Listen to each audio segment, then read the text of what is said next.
आज की special session में हम पढ़ने जा रहे हैं टेंस के स्ट्रक्चर्स। टेंस के स्ट्रक्चर मालूम होने के लिए आपको टेंस के स्ट्रक्चर में कौन कौन से कंटेंट्स रहते हैं वो मालूम होना बेहद ज़रूरी है। बस यही एक वजह है कि आप मिडिल स्कूल और हाई स्कूल में भी टेंस पढ़ने के बावजूद आज भी टेंस पढ़ना चाहते हैं। आज की इस वीडियो को देखने के बाद आपको फिर कभी डबल टेंस पढ़ने की ज़रूरत नहीं पड़ेगी, क्योंकि टेंस को समझने के लिए जिन खास चीज़ों की ज़रूरत होती है वो सारी चीज़ें हम लोग आज पढ़ने जा रहे हैं।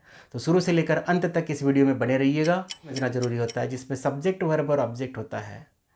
हम जब हेल्पिंग वर्ब की बात करते हैं तो टू बी के वर्ब्स और टू हैव के वर्ब्स ये दोनों हमको मालूम होना ज़रूरी है।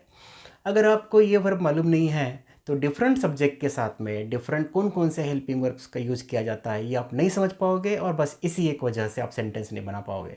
तो दोस्तों डायरी पेन पकड़ के बैठ जाइए और वीडियो को ध्यान से सुनिए।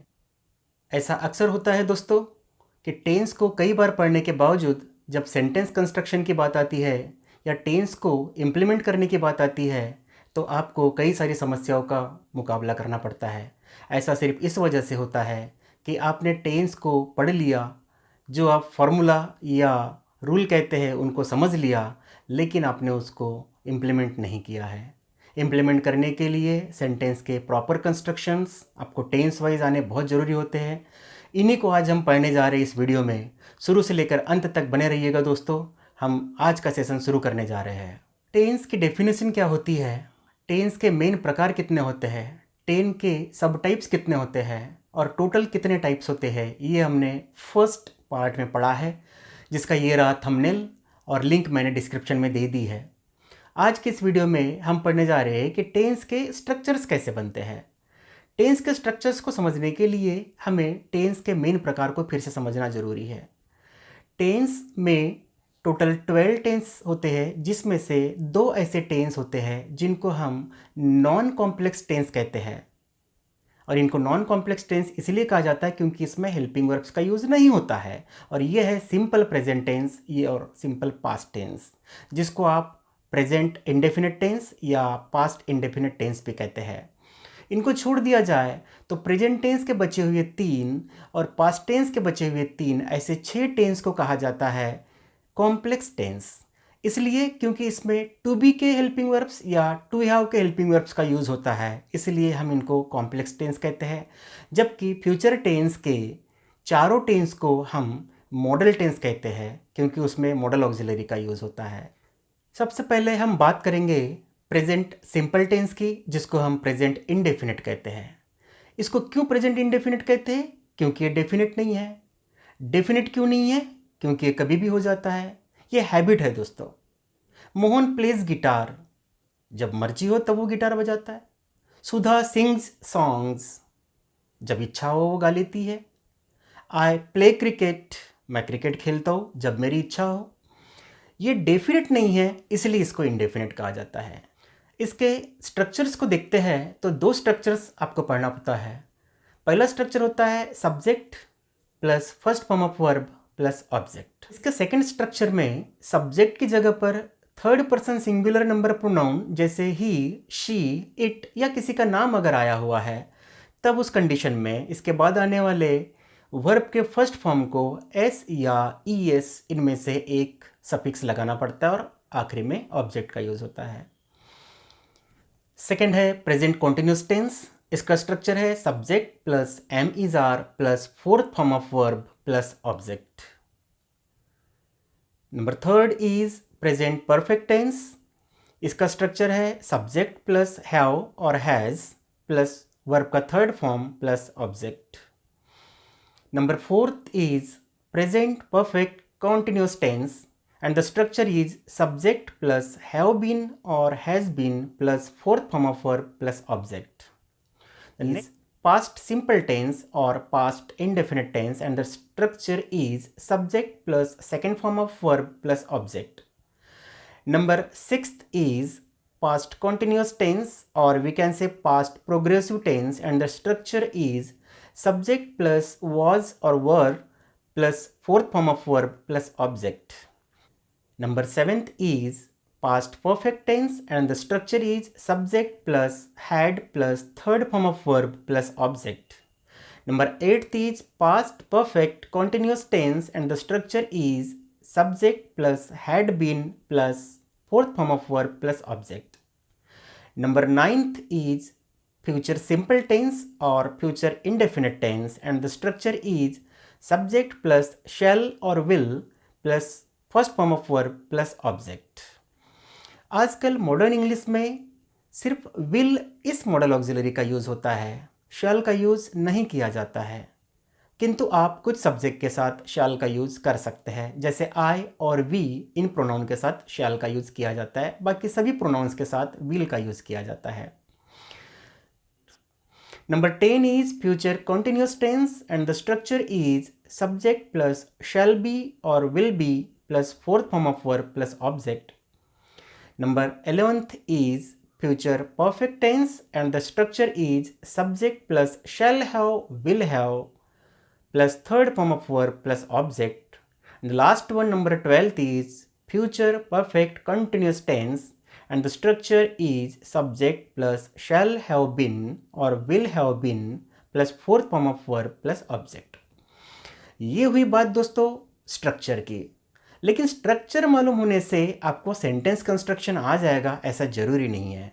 ऐसा इसलिए है क्योंकि आप इस स्ट्रक्चर को ध्यान से देखो तो आपको दो प्रकार के स्ट्रक्चर्स नज़र आ रहे हैं. सिंपल प्रेजेंट टेंस या जिसको आप प्रेजेंट सिंपल टेंस कहते हैं, और सिंपल पास्ट टेंस जिसको आप पास्ट सिंपल टेंस भी कहते हैं. इन दोनों टेंस में अब फार्मूला देखिए तो आपको 3 स्टेप्स का फार्मूला दिखेगा, जिसमें सब्जेक्ट, सब्जेक्ट के बाद मेन वर्ब और मेन वर्ब के बाद ऑब्जेक्ट. लेकिन इन दो टेंस को छोड़ दिया जाए तो बाकी बचे हुए 10 टेंस में सब्जेक्ट के बाद हेल्पिंग वर्ब का यूज़ होता है, उसके बाद मेन वर्ब का यूज़ होता है और अंत में ऑब्जेक्ट का यूज़ होता है. अब बात आती है हेल्पिंग वर्ब को समझने की. हेल्पिंग वर्ब्स कई प्रकार के होते हैं दोस्तों. अगर हम हेल्पिंग वर्ब की बात करें तो उनको ऑक्सिलरीज कहा जाता है. ऑक्सिलरीज के 3 टाइप्स होते हैं. एक होता है प्राइमरी ऑक्सिलरी, दूसरा होता है मॉडल ऑक्सिलरी. प्राइमरी ऑक्सिलरी में फिर से 3 प्रकार होते हैं. एक होता है टू डू के वर्ब्स, दूसरा होता है टू बी के वर्ब्स, तीसरा होता है टू हैव के वर्ब्स. टेंस में जिन हेल्पिंग वर्ब का यूज़ होता है वे होते हैं टू बी के वर्ब्स और टू हैव के वर्ब्स. आज इनको हम समझने की कोशिश करते हैं. लेकिन दोस्तों टोटल 12 टेंस में से 2 टेंस में हेल्पिंग वर्ब का यूज़ होता ही नहीं है. वे है present indefinite tense and past indefinite tense. बाकी सभी 10 टेंस में हेल्पिंग वर्ब का यूज़ होता है, जिसको हम आज बारी बारी से समझने वाले हैं. अब सबसे पहले बात करते हैं हम प्रेजेंट टेंस की. अलग अलग प्रोनाउंस के साथ, अलग अलग सब्जेक्ट के साथ अलग अलग हेल्पिंग वर्ब का यूज़ होता है. आज हम जिन प्रोनाउंस की बात करेंगे उसमें first person singular I and first person plural we, second person singular and plural you, third person singular he she it and third person plural दे.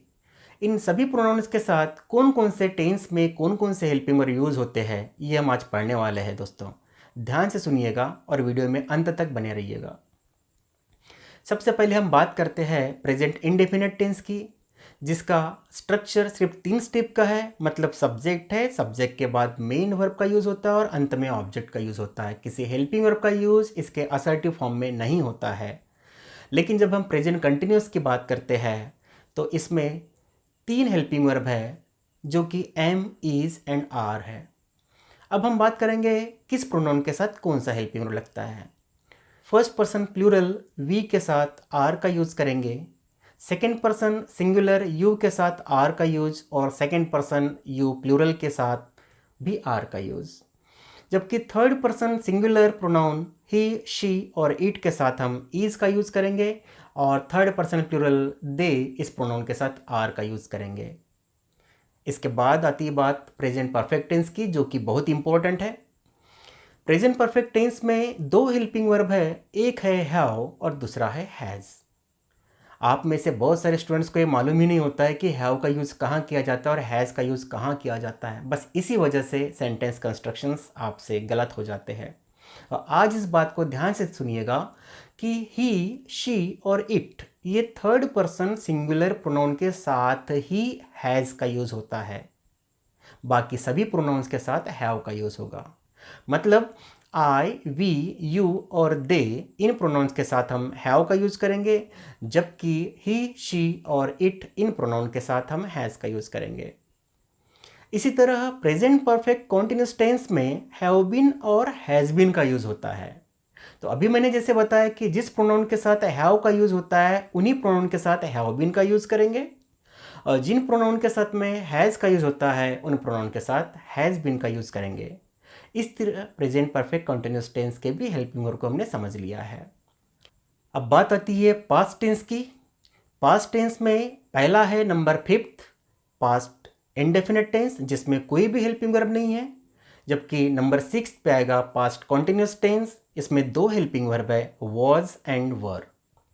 सो मैं आपको बता दूं कि फर्स्ट पर्सन सिंगुलर आई के साथ और third person singular he, she, it के साथ वॉज का यूज़ करेंगे, जबकि बाकी सभी प्रोनाउन के साथ हम वर का यूज़ करेंगे। मतलब ये हुआ कि फर्स्ट पर्सन सिंगुलर आई के साथ was, first person plural we के साथ were, second person singular you के साथ भी वर, और सेकेंड पर्सन प्लूरल यू के साथ भी वर, जबकि third person singular he, she, it के साथ वॉज का यूज़ होगा, और थर्ड पर्सन प्लूरल दे इस प्रोनाउन के साथ वर का यूज़ होगा। ये थी बात पास्ट टेंस की। अब हम बात करेंगे फ्यूचर टेंस की। फ्यूचर टेंस को समझना बहुत ही आसान है दोस्तों। फ्यूचर टेंस में जो हेल्पिंग वर्ब्स यूज होते हैं उनको हम कहते हैं मॉडल ऑक्सिलरी। ये होते हैं शैल एंड विल। एक बार फिर बता दूं मैं कि आजकल मॉडर्न इंग्लिश में स्पोकन करते समय आपको सिर्फ विल का यूज़ करना है, क्योंकि will is more polite than shall. लेकिन जब बात रिटर्न की आती है तो कुछ प्रोनाउन जैसे आई और वी, इनके साथ आपको शैल का यूज़ करना है और बाकी सभी प्रोनाउन के साथ विल का यूज़ करना है। तो इसको समझ लेते हैं जल्दी से। फ्यूचर टेंस का फर्स्ट एस्पेक्ट है फ्यूचर इंडेफिनिट टेंस, जिसमें शैल और विल इनमें से किसी एक हेल्पिंग वर्ब का यूज़ करना है। आप फर्स्ट पर्सन सिंगुलर आई तथा फर्स्ट पर्सन प्लूरल वी, इन दोनों के साथ आप शैल का यूज़ करोगे, बाकी बचे हुए सभी प्रोनाउंस के साथ विल का यूज़ करेंगे। अर्थात आई और वी के साथ आप शैल का यूज़ करोगे और ही, शी, इट, दे और यू इनके साथ विल का यूज़ करोगे। सिंपल फ्यूचर में शैल और विल का यूज़ होता है, जबकि फ्यूचर कॉन्टिन्यूस टेंस में शैल बी और विल बी का यूज़ होता है। फ्यूचर परफेक्ट टेंस में शैल हैव और विल हैव का यूज़ किया जाता है, जबकि फ्यूचर परफेक्ट कॉन्टिन्यूस टेंस में शैल हैव बीन और विल हैव बीन का यूज़ हो जाता है।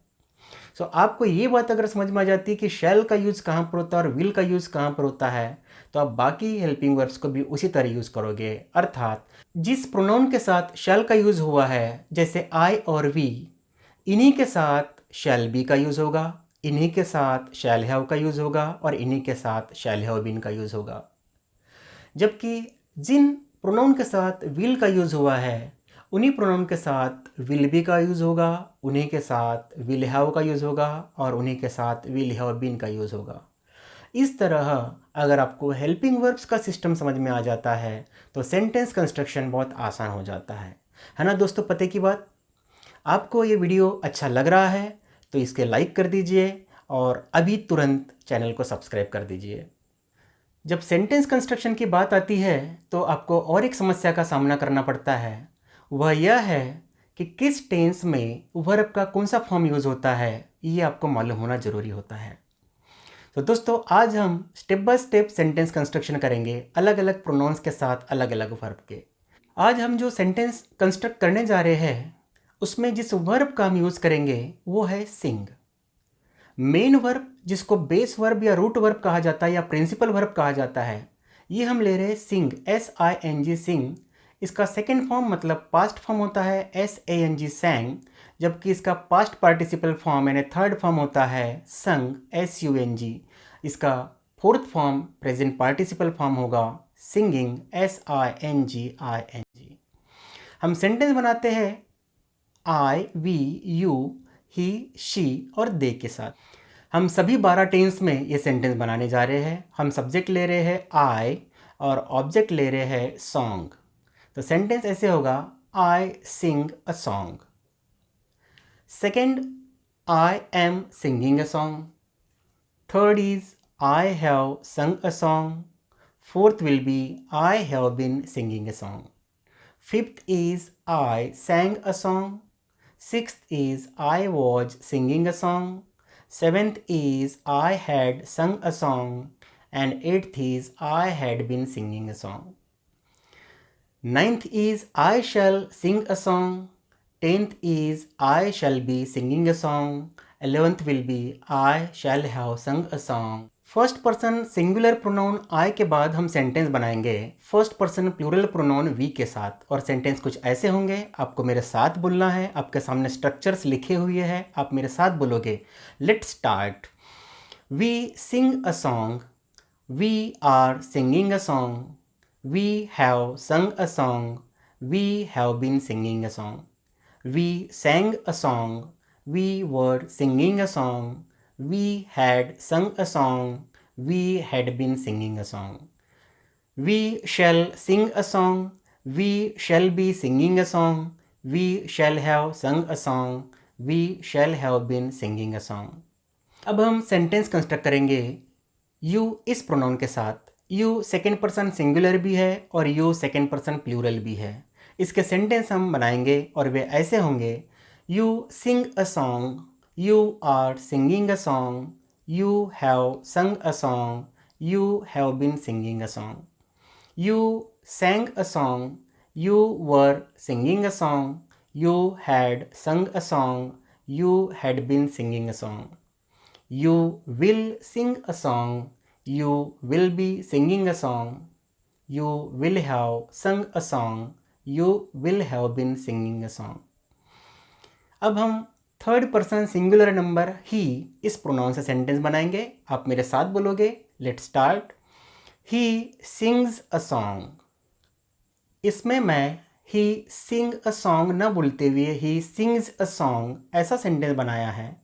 अगर आप इस बात को समझना चाहते हो तो आपको पढ़ना पड़ेगा प्रेजेंट इंडेफिनिट का सेकंड स्ट्रक्चर। जब हम third person singular number he she it में से किसी एक प्रोनाउन का सब्जेक्ट की जगह यूज़ करते हैं, तब उसके बाद आने वाले वर्ब के फर्स्ट फॉर्म को एस या ई एस इनमें से एक सफिक्स लगाना पड़ता है। लेकिन सबसे बड़ी बात है दोस्तों कि एस का यूज़ कहाँ पर किया जाता है और ई एस का यूज़ कहाँ पर किया जाता है। ही सिंग्स अ सॉन्ग, उसके बाद होगा he is singing a song, he has sung a song, he has been singing a song. He sang a song, he was singing a song, he had sung a song, he had been singing a song.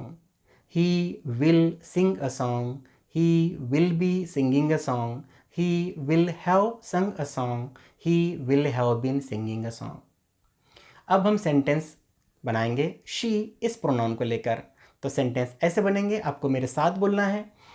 She sings a song, she is singing a song, she has sung a song, she has been singing a song. She sang a song, she was singing a song, she had sung a song, she had been singing a song. She will sing a song, she will be singing a song, she will have sung a song, she will have been singing a song.